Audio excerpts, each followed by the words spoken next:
นอนจุนี่เลยเจ้านะผู้ว่ามาดินเจ้าขึ้นอยู่ไสขึ้นอยู่นี่เลย โดนแล้วบ่ได้ไปเยี่ยมยามเจ้าโทษคือเก่าบ่แม่นบ่อืมถ้าว่าโสดมีผู้ว่าฝั่งไทยสิขอมันเจ้าเด้อ ได้ 3 ล้านกีบได้บ่ ได้ ได้หมดเนาะ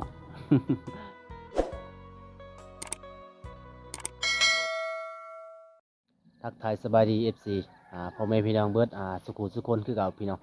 มื้อนี้ก็บ่วงกะสิได้ไปหาสาวหอมทุกคนเพราะว่าบ่ได้ไปเยี่ยมยามสาวหอมดนแล้วมื้อนี้ก็บ่วงกะสิไปเยี่ยมยามน้องน้องสิอยู่เฮือนเด้อบ่เพราะว่าก็มีผู้ใหญ่ใจดีจากอเมริกาที่ให้บ่วงไปสะพานบุญทุกคนเลยก็มื้อนี้ก็บ่วงกะได้ไปหาน้องเพราะว่าน้องหากะพุดเข้าหายแล้วทุกคน เพราะว่ามันก็เป็นเวียกของเพิ่นนั่นแหละถ้าว่าบ่เฮ็ดก็บ่ได้กินทุกคนก็คือตอนนี้ก็แม่นสะหอมก็หุดเข้าวสำเร็จเรียบร้อยทุกคนจังได๋ก็ฝากไปติดตามรับชมนำกันเด้อทุกคนนี่ก็จะเป็นบรรยากาศตอนแรงๆพี่น้องเอ้ยอันนี้ก็จะเป็นห้วยเบิ่งนี่บ่แม่นห้วยดอกเป็นห้องนี่เบิ่งนี่ป้ออยู่ในหมู่บ้านของสาวหอมพี่น้องเอ้ยจังได๋ก็สิไปหาสาวหอมก่อนเบิ่ง รถจักรนี่ไปบ่ได้เลยทุกคนเลยเพราะเส้นทางนี่มันก็สิยากหลายเด้เบิ่งจุดนี้มันก็เป็นคุมเลย มีแต่ยางเอาพี่น้องโอ้โหโอ้ถ้าว่ารถนี่ไปบ่ได้แล้วอยู่นี่นะมีแต่ยางเอากลางคืนนี่ถ้าว่าไปแบบบ่ถือไฟฉายมาเนี่ยตกแน่นอนพี่น้องเอ้ยอันนี้ก็จะเป็นเฮือนของสาวหอมล่ะเพราะว่าสาวหอมสิอยู่เฮือนหรือบ่มีที่ไกลเพิ่นอยู่เฮือนพี่น้องเอ้ย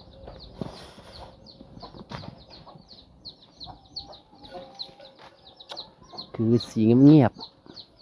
ๆนี่เกิดผู้สาวคือจะเป็นเกิดผู้สาวล่ะ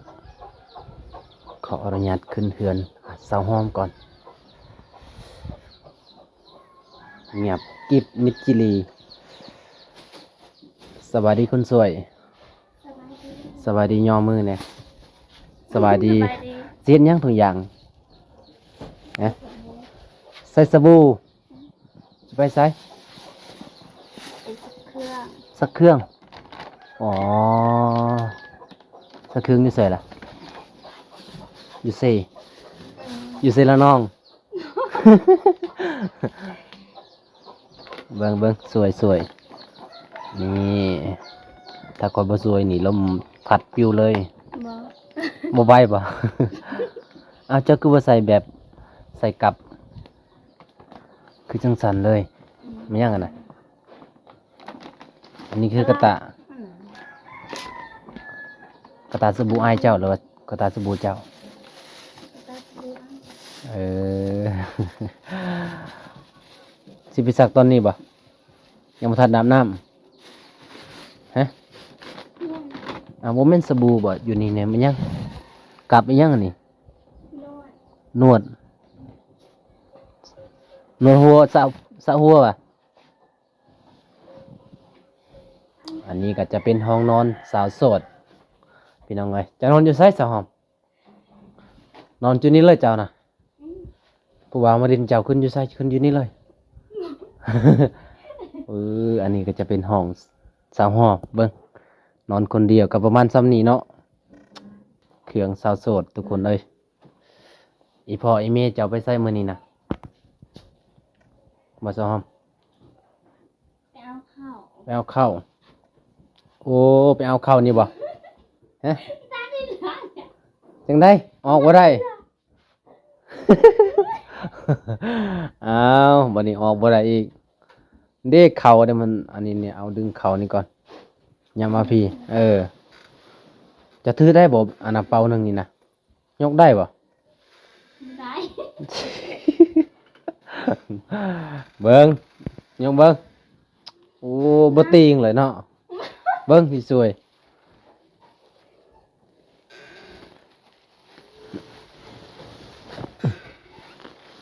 โอ้หนักได้พี่น้องเอ้ยอันนี้เพราะว่าอันนี้เขาเจ้าก็อ้องเอาพี่น้องเขาเจ้าอ้องเอาได้เนี่ยมาติผูมาติผ้าเอามาติให้เขาเจ้าอ้องเอาคันว่าเส้นทางมันยากเขาเจ้าก็อ้องเอาส่วนหลายนะ แล้วเนี่ยบ่เขาให้เข้าหน้า ข้างหน้า เข้าหน้าโว้ยเข้าหน้าจะมีหน้าบ่ บ่มี เอามาได้ใช้จะเนี่ย แต่บันตะลี บันตลิงจะไปเฮ็ด จะไปดำน้ำเขาเนาะ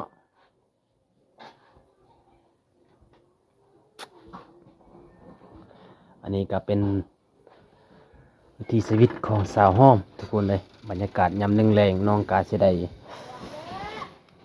แต่งอยู่ครัวกินหรือว่าเฮ็ดเวียกในเฮือนในศาลนี่แหละโอ้อันนี้คือเสน่ห์นี่ เสน่ห์เด้อพี่น้องเอ้ย เสน่ห์บ้านเฮากินแล้วมันแสบคิงบ่เป็นเสน่ห์ดอกคิงบ่มีขายในตลาดจะบ่มีขายนะพี่น้องเอ้ยก็มีแต่ในหมู่บ้านเฮาก็จะเอาแบบปลูกตามให้ตามหน้าสิถือคุกไปบ่ถือกระซ้ำโอ้ซานอันนี้เฮ็ดใหม่แล้วเนาะบัดนี้10 คนก็อยู่ได้อยู่นี่เนาะ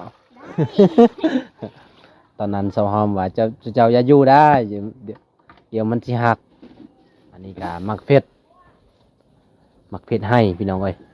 อันนี้ก็สิแม่นแบบเขาเจ้าตากข้าวพี่น้องนี่เพราะว่ามันบ่ได้แดดบ่มีแดดเขาเจ้าส่วนหลายก็จะตาก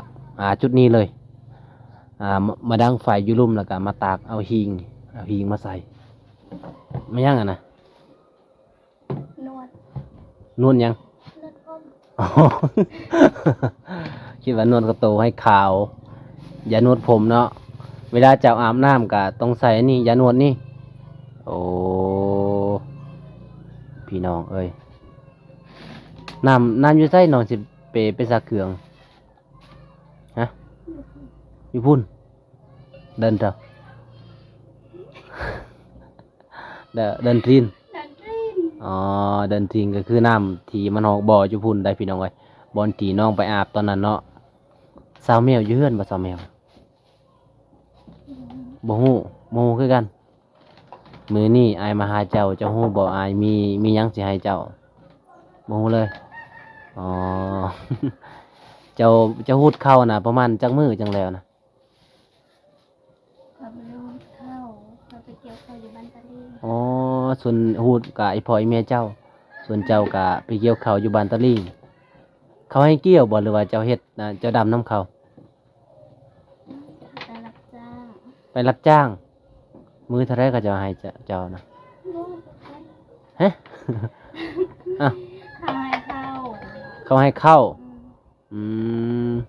เขาให้เข้าคิดว่าเขาให้เงินถ้าว่าเฮาซื้อนี่ เอาเงินก็ได้ เอาเงินก็ได้ อืม เอ้าเจ้าได้จักเบ้าซะซ้ำนี่บ่หมดซ้ำนี่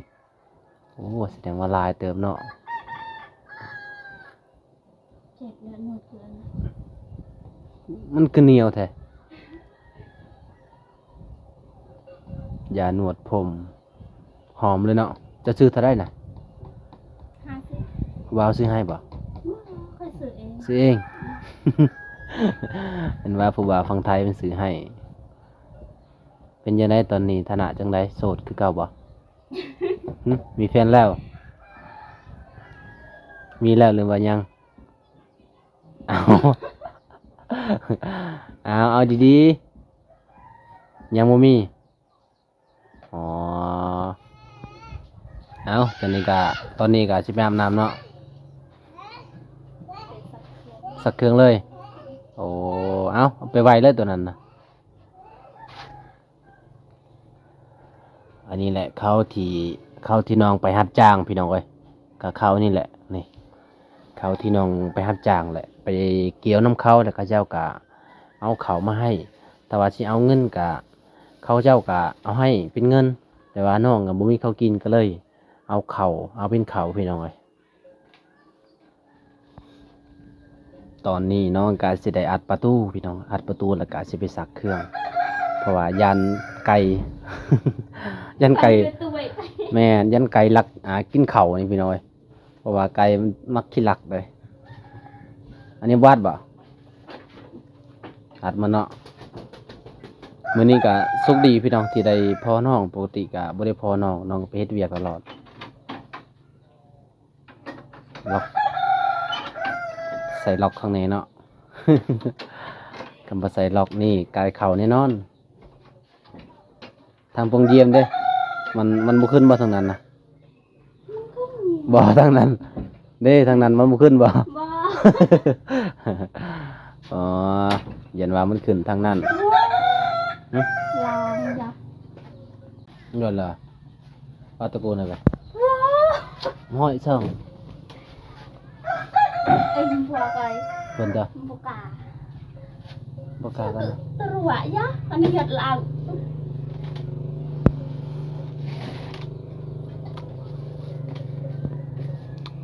บ่ซาหอม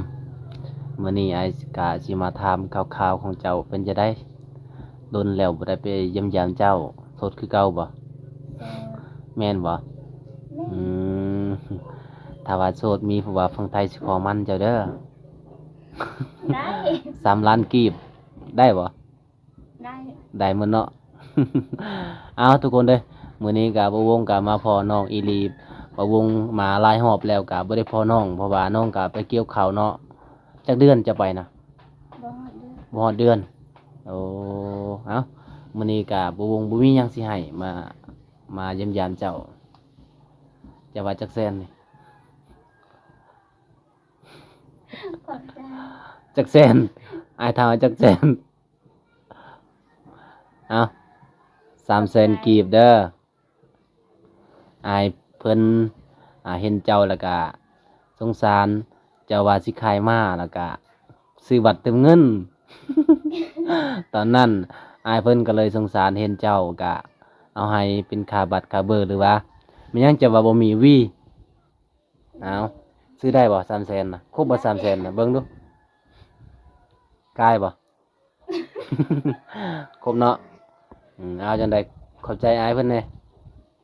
ขอขอบใจผู้ใหญ่ใจดีจากประเทศ เมริกา อเมริกา อืม ที่มาอดหนุนน้อง โดย ขอให้อยู่ดีมีแห้ง อืม ขอให้ร่ำให้รวย ความเจ็บอย่าได้ความใครอย่ามีปรารถนาสิ่งใดขอให้ได้สิ่งนั้น โดยขอให้ได้เงินคืนเนาะ100 เท่าพันเท่าเนาะ 10 เท่าพันเท่า โดยสาธุเด้อจังได๋ขอขอบใจอ้ายหลายๆเนาะเป็นจังไดดีใจบ่ ดีใจ อยู่ๆก็มีคนมาเอาเงินให้เนาะก็ดีใจเนาะเจ้าเนาะได้เท่านี้ก็ดีใจเนาะถ้าว่าเฮาไปเฮ็ดงานไปเฮ็ดหยังนี่ก็เพื่อสิได้มื้อหนึง300,000ก็บ่ได้ง่ายเนาะอืมตอนนี้น้องสิไปไสต่อ ไปสักเครื่อง ไปซักเครื่อง แต่อายก็หยุดก่อนเนาะ เอาทุกคนจะได้ก็จะไปอัปเดตน้องไปซักเครื่องเลยเด้อไปได้บ่ไปน้ำไปได้เนาะจะได้ก็สิขอไปน้ำน้องพูนพี่น้องเอ้ยไป ตอนนี้น้องก็สิไปพูนไปซักเครื่องอยู่พูนพี่น้องเอาจะได้ก็สิไปติดตามวิถีชีวิตของน้องหอมพี่น้องเอ้ยกาน้องสิไปซักเครื่องอยู่ไสก็พุ่นไปติดตามอยู่พุ่นแหละบรรยากาศอยู่ในหมู่บ้านสาวหอมพี่น้องเอ้ยป่าส่วนหลายมันก็เจ้าแบบอนาถพามากระบกเนาะพามากระบกขายพี่น้องเอ้ยก็บ่ฮู้เป็นโลเท่าใด น้องกว่าสิไปเบิ้งนำนำมันยังก็นำแสงโซลาร์เซลล์พี่น้องเอ้ยอันนี้คือแสงโซลาร์เซลล์ใส่แผ่นสากเอาถ้าว่านำยังกะน้องกะสิสักอยู่นี่คันว่าเมืดกะสิไปสักอยู่พุ่นเป็นยังไงน้ำเมืดบ่ยังลายนะ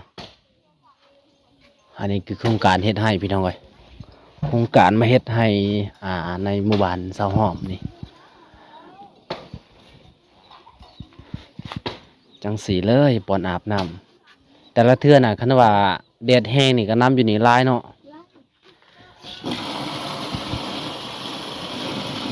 โอ้จุดจวดโหลดโอ้ขนาดหักแล้วเนาะคือวางตัวดีๆนี่เจ้าตัวนี้มันดี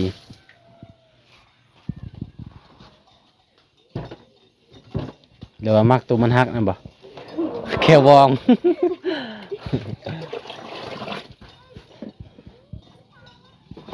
กลางคืนก็มาอาบอยู่นี่บ่เจ้านะแต่ว่าคันยามหนาวนี่เจ้าบ่ได้อาบน้ำ อ้าว เออ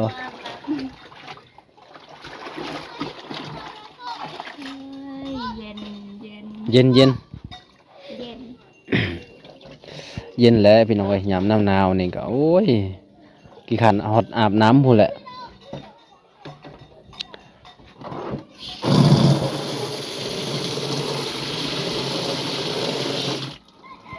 จังซี่นี่คือน้ำหมดเลยบ่ซอมหมดน้ำหมดเอ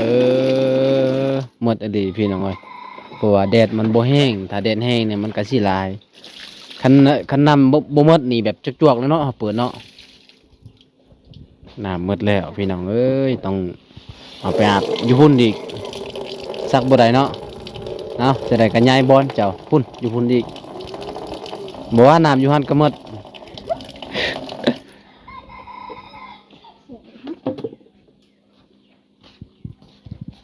เรียบอีเดอนี่นะ คันเจ้าซักเลยจนว่าแห้งนักว่าบ่ อันนี้ขนาดยังบ่ได้ซักแล้วน้องหวานก็ถือบ่ไหวแล้วคำว่าซักแล้วมันมีน้ำอยู่ก็แห้งกระเตกบ่หลายนะจังไดก็บ่หลาย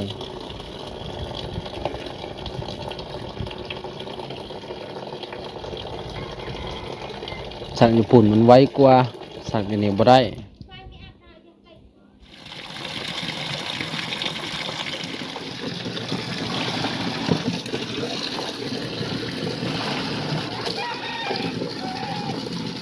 จำเนียดเจ้าโบนะ ก็ต่อช่องเดียวตัวนี้เลยเด้อนั่นอืมตาทางหลังไปหน่อยเบิ้งเขาเจ้าไปตักน้ำบรรยากาศน้ำแรงๆนี่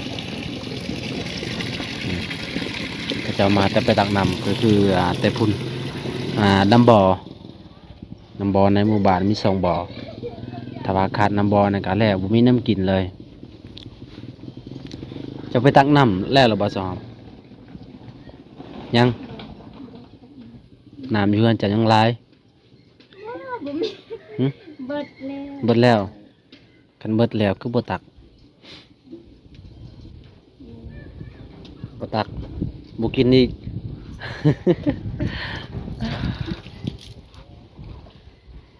จักพื้นเครื่องจ้ะนะ2แล้ว3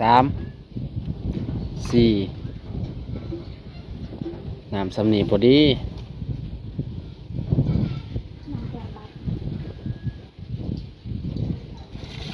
คนขาย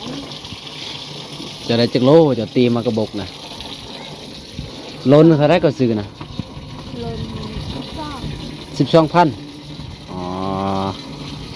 10 โลก็ได้เอาก็ อ่า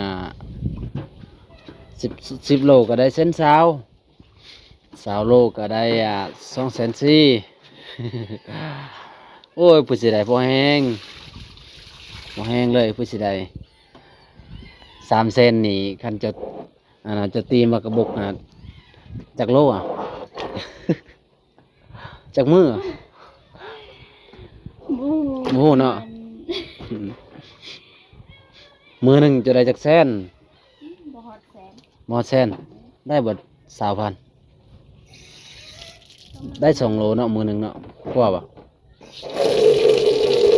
กว่า2 โลได้เนาะ โอ้ยพี่น้อยเพราะว่าในหมู่บ้านนี้กะบ่มีบ่อนสิหาเงินก็มีแต่ส่วนหลายก็จะเป็นมักกะบกหอดยำเขาเฮ็ดดอกเข้มเนาะซ้อมเนาะเขาเจ้ากะสิเอาดอกเข้มไปขายให้เวียดอีกพี่น้อยเพราะว่ามันกะบ่มีบ่อนรายได้ที่จะหาก็บ่คือแบบในเมืองเขาเจ้ากะไปทำงอกทำงาน อันนี้เฮากะอยู่แถวนนอกกะบ่มีจะไปบ่อนจะไปทำงานอ๋อสบู่เนาะสักจังสันเลยคันจะมีจักนี่จะสักเป็นบ่เป็น บ่เสือดอกมีจักคือสิสักบ่เป็นดอกกันยังสักบ่เป็นจะเคยสักบ่จะว่าเป็นนะนะ ใช่จ้ะใครอยู่เมือง อ๋อจะอยู่เมืองเป็นยังไง อันนั้นสักมือกับสักจักรเนี่ยตัวได้สะอาดกว่า จักบ่หรือว่ามือเฮาจากเนาะ ไอ้ว่านี่มือสะอาดกว่า เห็นบนใดมันเปื้อนแล้วทั่วเอาโลดอันนี้จักบนใดเปื้อนจักบนใดบ่เปื้อนมันก็ปั้นไปเลยทุกคนเลยมื้อนี้ก็อัปเดตน้องก็ประมาณซ้ำนี้นะเพราะว่าปูก็ยังมีภารกิจสิไปต่อพี่น้องเอ้ยจังไดคลิปนี้ก็สิพอซ้ำนี้ก่อนเด้อทุกคนเลยขอขอบใจ FC ทุกคนที่เข้ามาติดตามรับชมคลิปบ่วงจนจบจังไดคลิปนี้ขอกล่าวคำว่าสบายดีบ๊ายบายในสหอมบ๊ายบายในมื้อหน้าพบกันใหม่เนาะ